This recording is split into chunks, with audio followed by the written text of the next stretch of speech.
I never imagined that my only daughter, Tiffany, for whom I lived, would be the one to betray me in my hour of need. My name is Evelyn, and I'm 70 years old. My whole life, every decision, every sacrifice, everything was dedicated to her, my Tiffany. From a young age, I worked tirelessly to provide her with a future full of opportunities that I could only dream of. First books, a prestigious university, I even mortgaged my modest house so she could start her own business. Seeing her happy was my reward, my belief that when my strength failed, she would be there for me, my support, as I had been hers. But that day never came. Instead, everything turned into a nightmare. I remember once trying to give her advice about her new store, and she looked down on me as if I were an annoying shadow that embarrassed her. "Mom, you're out of touch. Your ideas don't work anymore," she said in an icy tone, and those words broke my heart into a million pieces. I felt the world around me collapsing, and a chilling emptiness settled inside. A weak smile touched my lips, a pathetic attempt to hide the dagger-like pain that pierced my heart. Maybe she's having a hard time right now? I tried to convince myself, desperately not wanting to believe that the same Tiffany, my sweet girl whom I raised with love and care, had turned into a creature capable of such cruelty. The following days turned into a hellish torture of silence. Tiffany and her husband, as if in collusion, began to methodically drive me out of my own home. Their quiet whispers behind my back, the irritated glances thrown my way whenever I tried to express my opinion, and those subtle suggestions to find something smaller became my daily reality. I endured, gritting my teeth, convincing myself that I just needed to wait it out, that it was temporary. But every night, falling asleep alone in my small room, I silently cried into my pillow, asking myself the agonizing question, when, at what moment, did I lose my daughter? One day, clearing the table after dinner, once again without anyone's help, I involuntarily overheard a snippet of conversation. Tiffany, not shy at all, was telling her husband, "It's time to get rid of this old, useless woman." The world around me faded, and the ground slipped out from under my feet. But this time, something broke inside. No, I will no longer humiliate myself, begging for love and respect. If I have become nothing to my own daughter, I will show her what it's like to live without my support. And that decision, timid and uncertain, was just beginning to take root in my heart. From that fateful day, I seemed to dissolve into the house, turning into a silent shadow.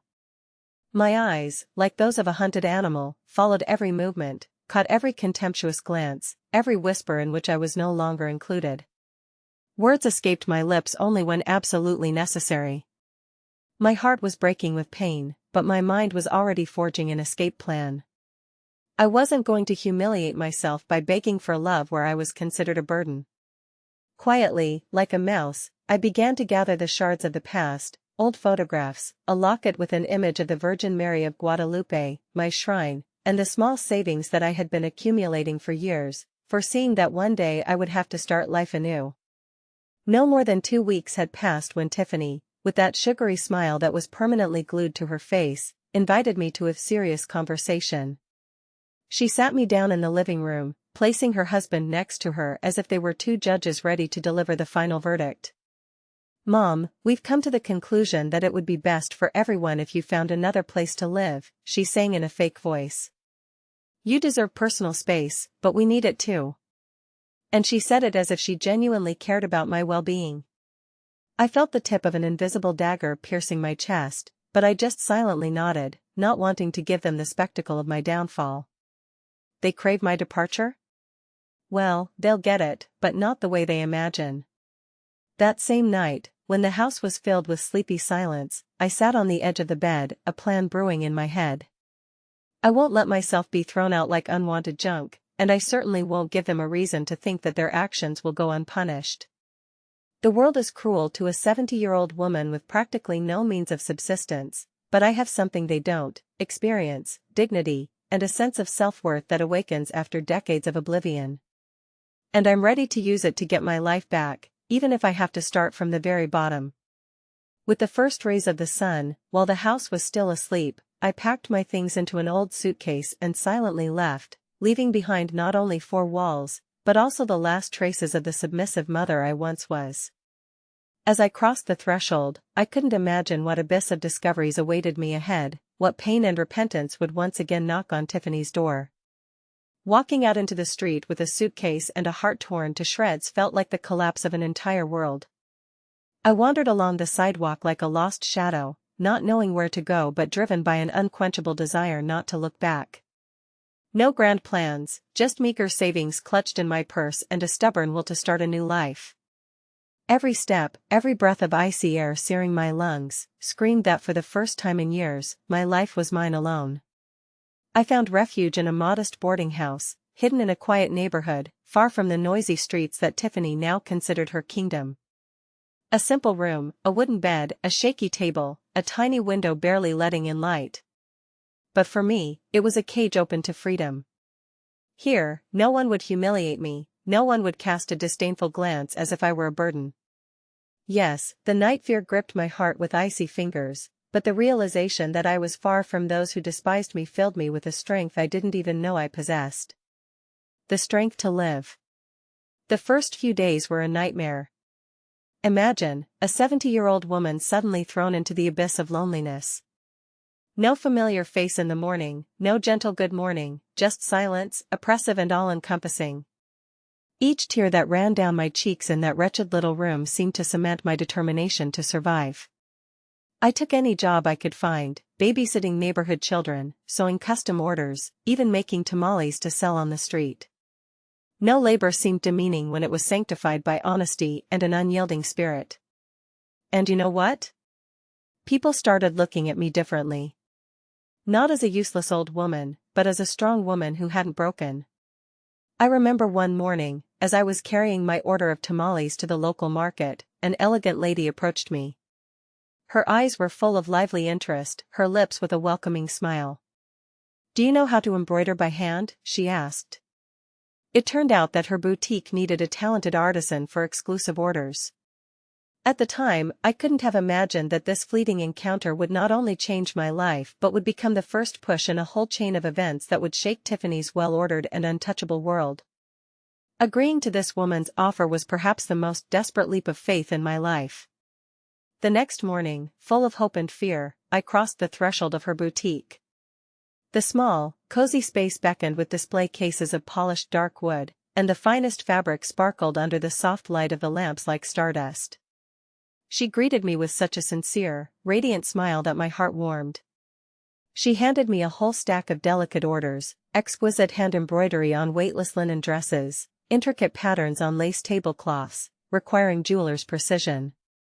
The work was not easy. My already tired eyes strained to the limit, but each stitch, each cross, laid on the fabric, was like creating a new version of myself, stronger, more confident, more free. In each knot, I tied a new hope. Soon my work began to attract attention. Ladies from high society, regulars at the boutique, admired the subtlety and refinement of the details. They eagerly inquired about the embroiderer with golden hands, unaware that behind these threads was a mother who had been ruthlessly thrown overboard, like an unwanted thing. My boss, charmed by the results, enthusiastically offered me more and more projects. Gradually, my income began to grow, like a spring stream gaining strength.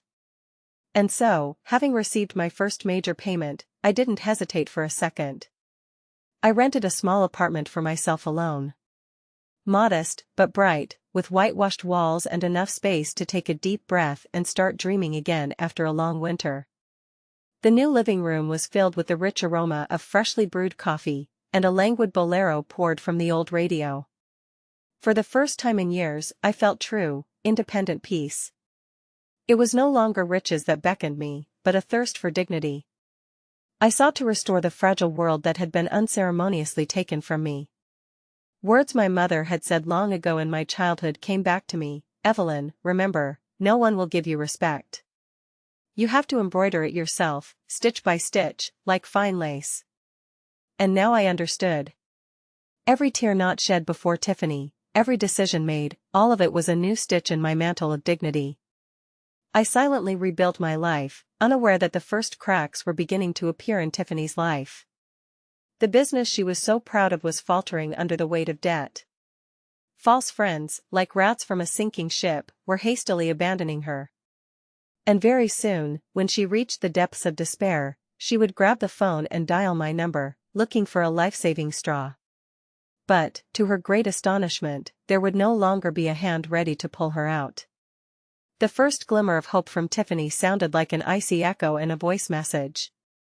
Like a shadow of shame still blocked her path to direct conversation. "Mom, I wanted to know how you are. Call me back when you have time." I listened to her voice over and over again, trying to catch the elusive meaning in every pause, in every false note. Behind these words hid not care, but a sticky need, a desperate plea. A faint smile touched my lips, not a bitter smirk, but a quiet wisdom, forged through years of pain. I did not answer. Let my silence be more eloquent than any reproaches. A few days later, the phone rang again, this time with insistent demandingness. Calls poured in at all hours of the day, messages oozed with cloying urgency. "Mom, I miss you so much. I need you. Where are you?" Words I had craved for years, now poisoned by greed, not sincere love. It's too late to patch up rotten relationships built on the shaky foundation of convenience. Listening to her pleas coming from the speaker, I suddenly felt control over my life returning to my hands. Not anger, not malice guided my hand when I hung up. It was a long-awaited, hard-won sense of self-worth, for which I paid an exorbitant price. One day, as I lovingly arranged my embroideries in the windows, the boutique was hosting an exhibition in my honor. I was overwhelmed by a wave of gratitude. Was I alone? Yes. But I was full. Each thread, each stitch, each modest sale whispered that my value is not determined by the recognition of an ungrateful daughter. I was not just embroidering fabrics, I was weaving myself a dignified future, a net woven by my own hands, strong, quiet, ready to support me when the world tries to knock me down again. But somewhere deep down, I knew, Tiffany is not one to back down. And while I was secretly celebrating my small victory, I had no idea that she had already started her game, ready to cross any boundaries to get me back. Get me back? Rather, to get back what she thought she could continue to drain from me. One morning, as I was getting ready to go to the market, there were dull, insistent knocks on my apartment door. My heart skipped a beat. Cautiously approaching, I peeked through the peephole. And there she was. Tiffany. Her face contorted with a grimace, her eyes swollen from tears, and her very pose reeked of despair. A second of hesitation, and instinct took over. I didn't open it.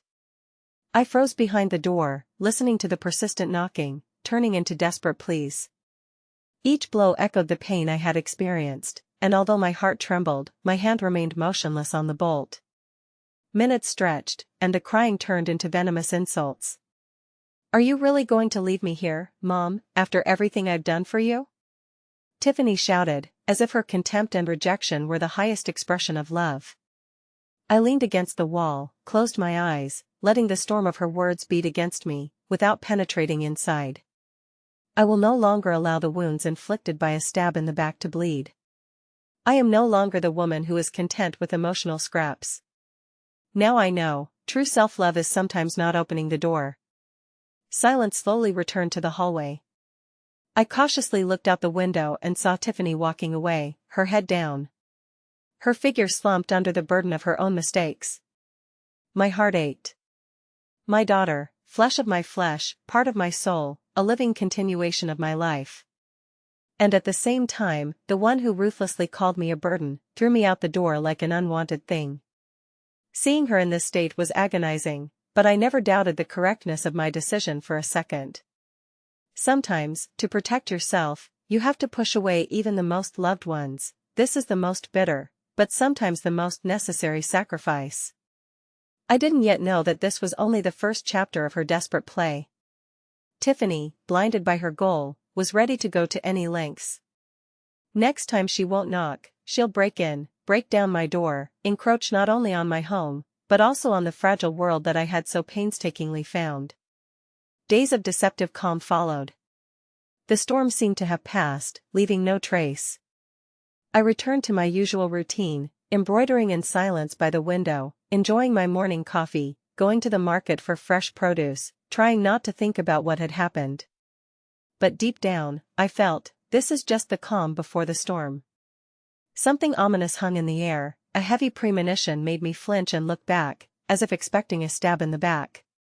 Not fear, no, it was a premonition. And soon I was convinced that it had not deceived me. One night, as I was laying out orders, the silence was pierced by a strange crack, coming from the front door. Barefoot, trying not to make a sound, I crept up to it and froze. The handle was jerking with fury, as if possessed. Someone was desperately trying to break the lock. My heart pounded wildly in my chest, ready to burst out, but I forced myself not to panic. A throbbing anxiety spurred me on. I darted to my old writing desk, grabbed the old cell phone that I always kept charged just in case, and in a quiet but firm voice dialed the police. While I was talking to the dispatcher, I crept towards the back window. I pressed myself against the glass, trying to remain unnoticed. And I saw her. It was Tiffany, frantically trying to break down the door, as if my house was just another item on her wish list that she wanted to get at all costs. There was an unhealthy fire in her eyes. A patrol car burst onto the street, deafening everything around with the wail of sirens. Bright beams of headlights pierced the night darkness. Tiffany, caught off guard, recoiled from the door and immediately tried to come up with some pathetic story. She babbled something about my disorientation due to age, about how I needed help, that she was my only family. She was trying to appear concerned, but I saw through this mask of pretense.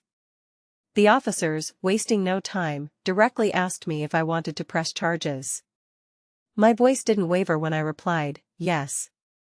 Not a shadow of a doubt. I didn't wish her harm, but I couldn't allow her to cross this final line. Enough was enough. It had to end. As I watched her being taken away, in the lights of the sirens, a sharp pain pierced my heart, a silent grief for the daughter I had lost long before this night. The damage had been done. And although Tiffany didn't get her way this time, the next blow would be much more terrible, more thought out. She wouldn't look for my house, she would want to destroy my name. Soon whispers spread around the district. At first, innocent remarks, disguised as concern. Saying that I was becoming forgetful, I needed supervision, perhaps I was no longer able to take care of myself. Someone sowed these seeds of doubt in the minds of the neighbors, and I knew perfectly well who. Tiffany, unable to break me directly, chose a vile path, to destroy my reputation, to present me as incompetent, in order to get a formal reason to take control of me again. On Monday afternoon, the boutique owner, a strict but fair woman, called me in. With sincere concern in her eyes, she handed me an anonymous letter she had received. The words dripped with poison sting, that I, with my emotional instability, could tarnish the reputation of her precious business. A blow to the gut, the purpose of which is not just to humiliate, but to snatch from my hands the fragile world that I had been so painstakingly rebuilding brick by brick.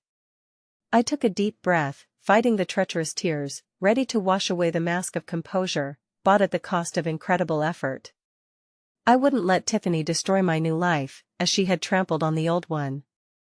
Gathering all my willpower, I firmly told the owner the whole truth, my story, my struggle, and, most importantly, who was behind this anonymous slander. To my great gratitude, she believed me. She hugged me, reassured me, assuring me that my work spoke for itself, drowning out any whispers of envious serpent tongues. But that night, wandering through the icy wind of a strange city, something more dawned on me. It's not enough to just defend myself. To find true peace, I need to build an impregnable fortress, so that Tiffany never, under any circumstances, can reach me. And so, under the merciless gusts of wind, among the hostile lights of the night city, a daring idea was born in my heart, to uproot all legal ties, to deprive her of all rights, to forever cut off any possibility for my daughter to reach out to me again with her dirty hands. Whatever it costs. The decision that night was not a flash of despair, but had been ripening for years, fueled by the pain that nested in my soul.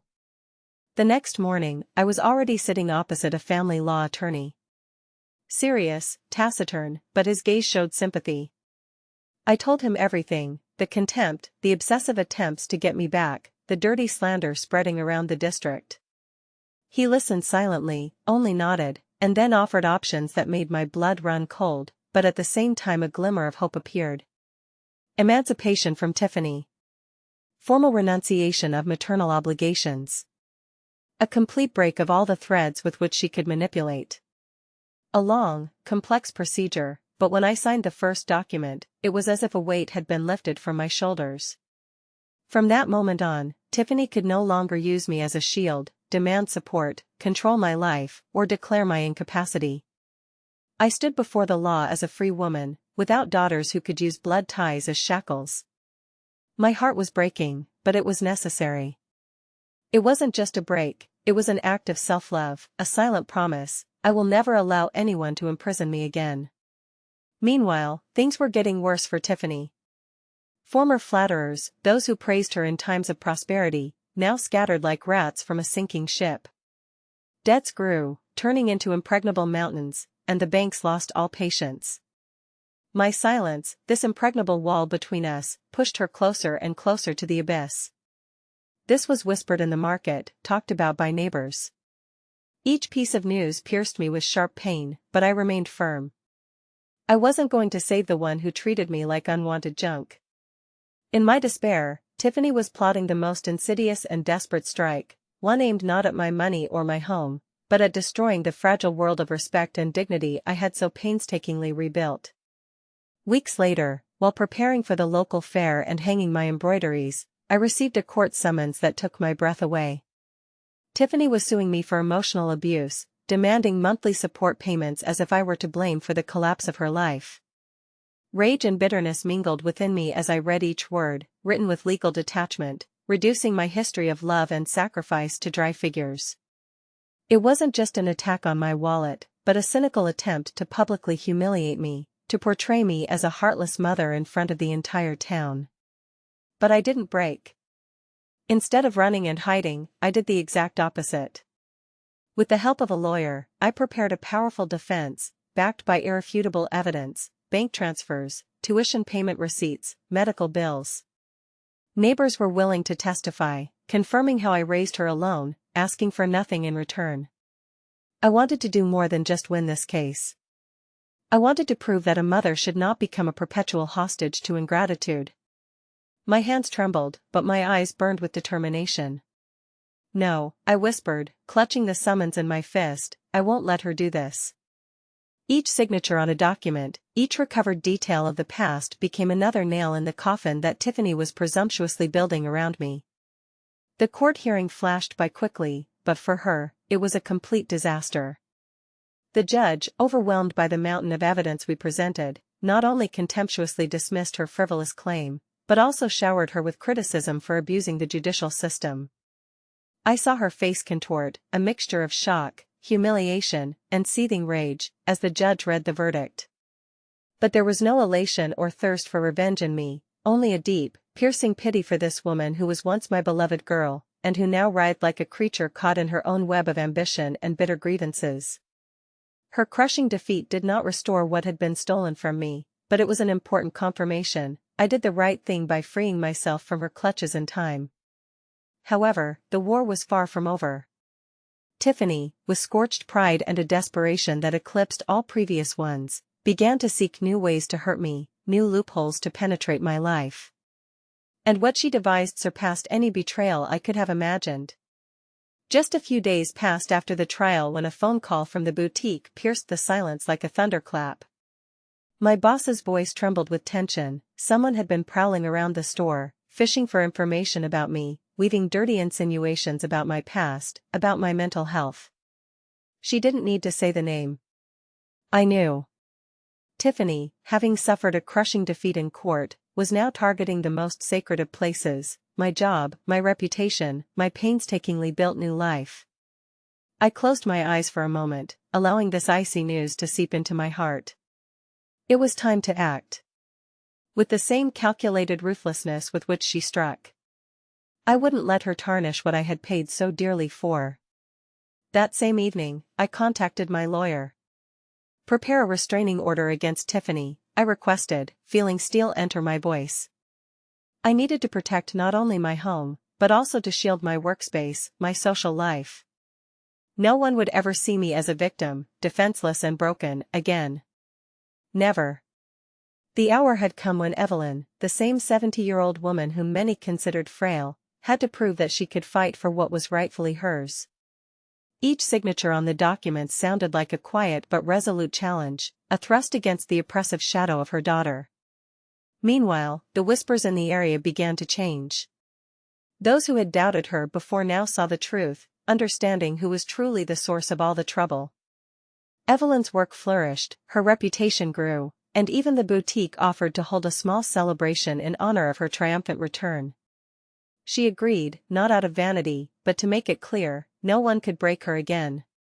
She had gone through hell to rise, and she wouldn't allow anyone to trample her into the mud of humiliation again.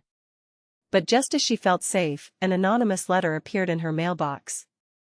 Crooked letters formed an ominous message, barely concealing a threat: the past always returns, and you can't hide forever. At that moment, Evelyn realized that Tiffany had not yet said her last word, and what was to come would be much worse than she could have imagined. The anonymous letter pierced me like an icy dagger, and I couldn't shake it off. I tried in vain to drown myself in the patterns of embroidery, in teaching sewing, in the usual walks in the park. But every sidelong glance, every hurried footstep behind me brought me back to the same point. Fear. Not the fear of losing the meager crumbs I had, but the animal terror of realizing that someone whose heart is filled with hatred might inflict pain on me. Physical pain. I had dedicated my life to protection, care, love. And now I had to learn to defend myself from someone I once held in my arms. Then I decided to turn my modest abode into an impregnable fortress. I changed the locks. I installed a hidden camera by the door and asked my neighbors to be vigilant. My apartment wasn't luxurious, but every item here was sacred to me, every object a silent witness to my rebirth. I won't give up what I got at such a price. My life has changed forever. And I realized that sometimes a mother's real battle is not raising children, but surviving them. The night after visiting the boutique turned into a nightmare. The door to my apartment was treacherously ajar. My heart pounded, my breath caught in my throat. Gathering the remnants of my composure, I clenched my phone in my hand and, as if in slow motion, pushed the door open. Inside, chaos reigned. Things were turned inside out, drawers pulled out, and old photographs littered the floor like fallen leaves of memories. But it didn't look like a simple robbery. Neither money, nor jewelry, nor even the old TV were touched. No, it was something far more sinister, personal. They didn't just want to rob me, but to break me, trample on my memories, leave a chilling message: you will never be safe. And then my gaze fell on a photograph torn from the album. In it, little Tiffany, radiantly smiling, sat in my arms. And on top of the child's photograph, like a black mark, was written one word: betrayal. At that moment, like a punch to the gut, I realized, Tiffany's next blow will not be underhanded, but open, in front of everyone. After that invasion, I realized that I could no longer allow Tiffany to dictate my life. Defending myself is no longer enough. I must come out of the shadows and tell my truth before she completely distorts it. And so, with my heart pounding a painful tap dance in my chest, I agreed to the boutique's proposal to organize a special evening, an exhibition of my embroidery. The culmination was to be an open conversation where I would share my story, the story of my rebirth. This is not revenge, no. This is a loud statement that, despite everything, I am still here, standing and breathing deeply. On day X the boutique was crowded. Regular customers, curious onlookers, neighbors, and even faces from the distant past that I hadn't seen in a lifetime. I stepped forward. My hands trembled treacherously, but my voice, to my surprise, sounded firm and confident. I told my story without cuts, without embellishment, without unnecessary tears. About how I raised my daughter alone, how I gave everything to the last thread, and how I eventually faced black ingratitude, leaving me without a roof, without a family. But not without a soul. Every word that flew from my lips felt like a skillful stitch, sewing up bleeding wounds right on my chest. As if every fragment of my story made me stronger, more invulnerable to the judgment of these unfamiliar eyes. And suddenly, my gaze caught on her. Tiffany was standing at the door. A storm raged in her eyes, a mixture of suppressed rage and all-consuming shame. No attempts to interrupt, to make a scene. Just stood and watched. Just watched me. It seems that for the first time in her life it dawned on her that she had lost something irreplaceable. Not just me, she lost the chance to be part of a life woven from love and integrity. When our eyes met for a moment, I felt no anger, no thirst for revenge. Only a poignant pity for her inner emptiness, for her inability to respond to the love of someone who idolized her. But this is not the end yet. I knew that Tiffany, unable to bear the shameful exposure of her maternal inadequacy, would not retreat. In her last desperate attempt, she will not strike at my work, not at my home, she will try to destroy my honor. And so, just 2 days after that fateful evening, a dirty rumor, like a forest fire, swept through the entire neighborhood and the boutique's customers. Someone spread a vile gossip that in my youth I allegedly prostituted myself to survive. A lie mean, dirty, carefully planned to hurt in the very heart, my honesty, my reputation, everything that I proudly protected, despite poverty. I didn't need to guess where the wind was blowing from. I felt the icy grip of despair squeezing my heart. This was Tiffany's final, merciless blow, her last attempt to grind me into powder.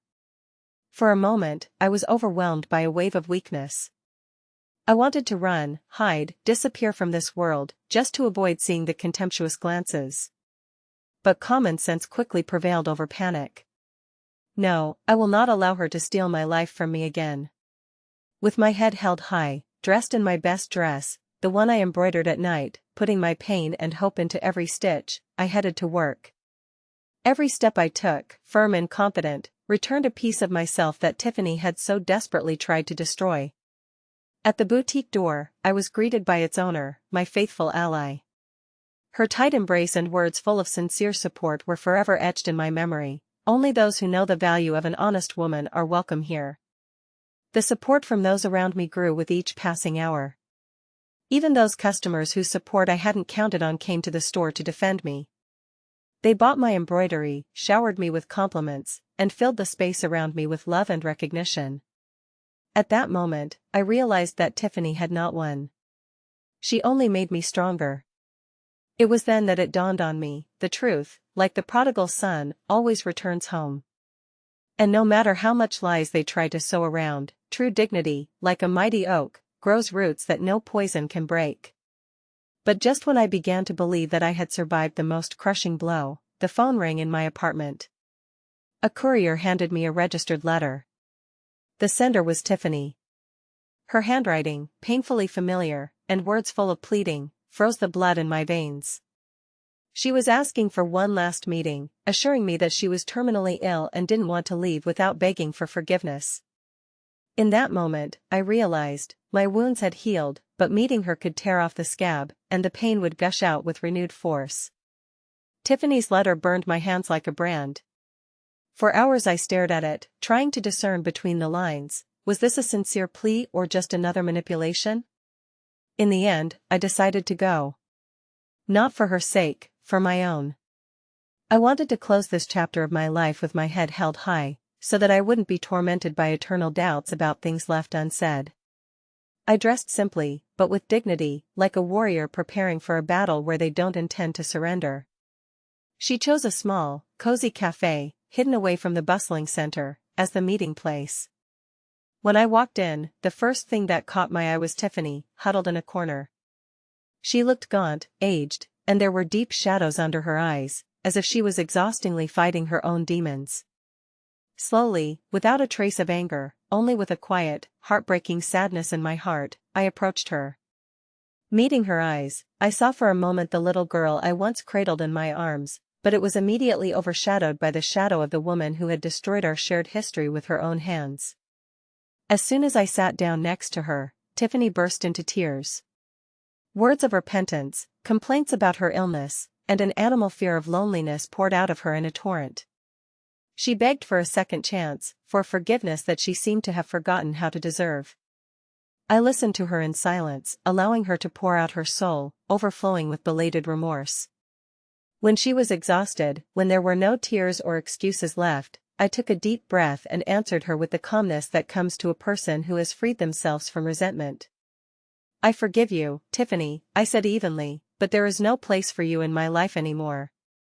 I gently got up, leaving her there, alone with her own abandonment.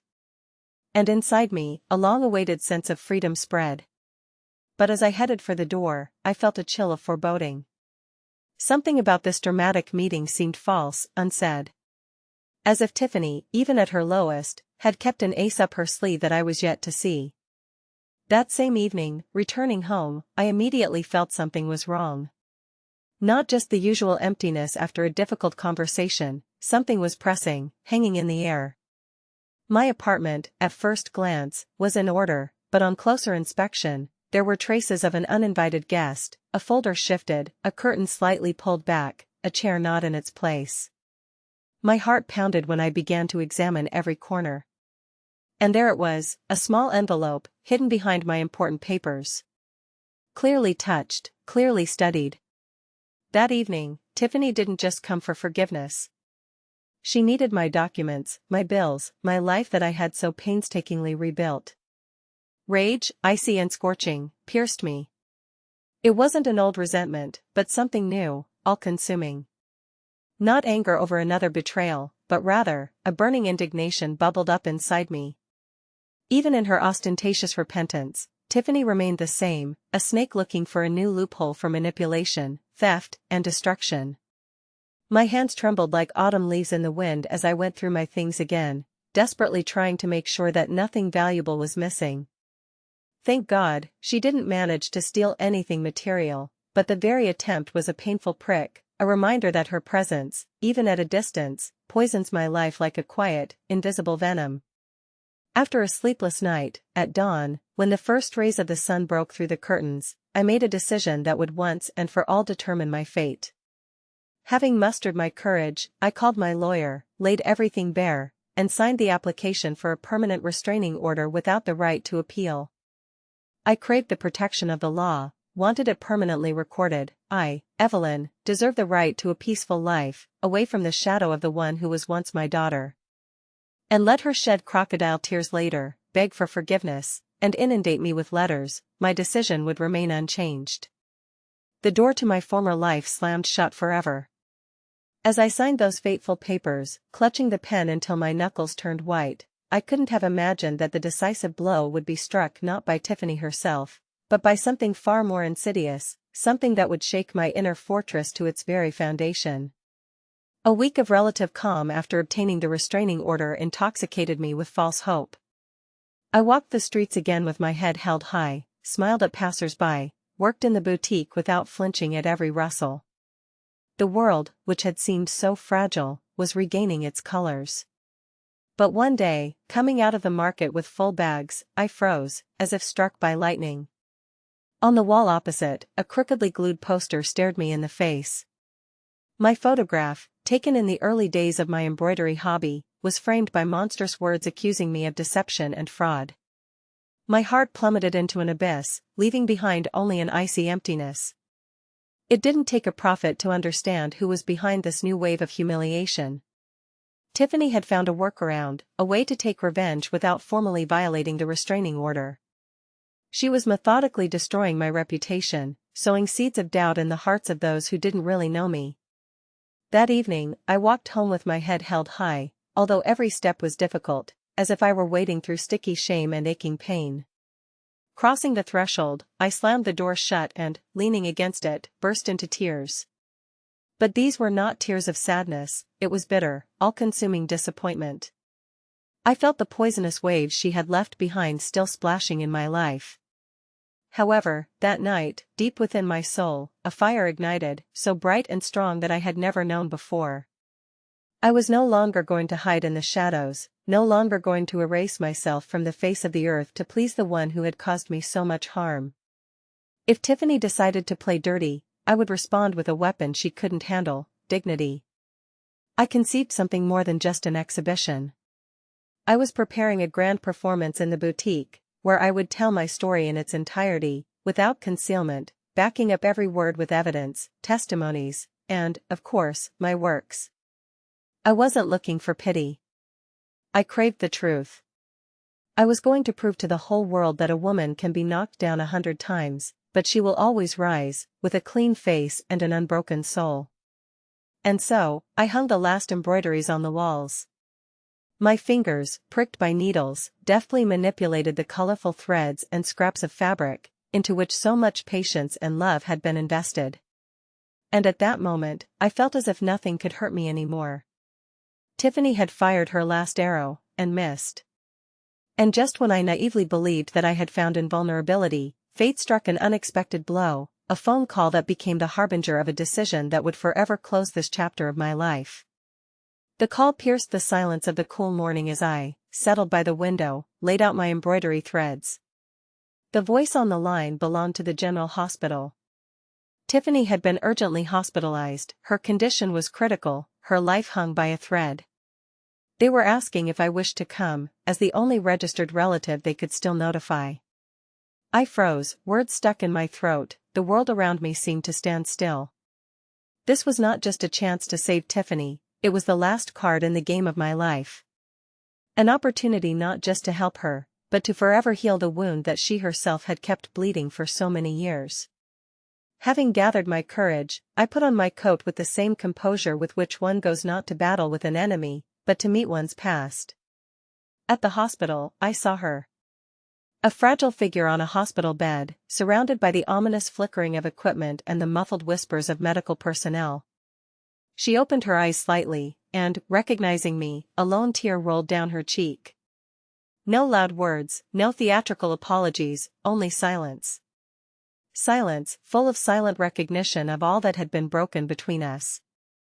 I sat down next to her, cautiously took her hand in mine. In this silent touch, I released all the pain that tormented me, all the rage, all the bitter disappointment. There were no more duels worth fighting. Leaving the ward, I felt in my gut, this is our last meeting with Tiffany. Not because I wished her dead, no. But because I finally realized, true love is the ability to let go. I returned to my humble apartment, where I was greeted by the invigorating aroma of freshly brewed coffee and the soothing rustle of threads sliding over the fabric. The quiet whisper of a life I have so painstakingly re-embroidered. No sadness, no remorse, only an all-encompassing peace. I gave all I could. I fought to the last. What comes next is not my battle. Today, as I sit embroidering in this pacifying silence, illuminated by the soft gold of the setting sun, a smile plays on my lips. My life didn't collapse the day I was called a burden. On the contrary, it began. It began with the realization that my worth is not defined by my role as a mother, daughter, or wife.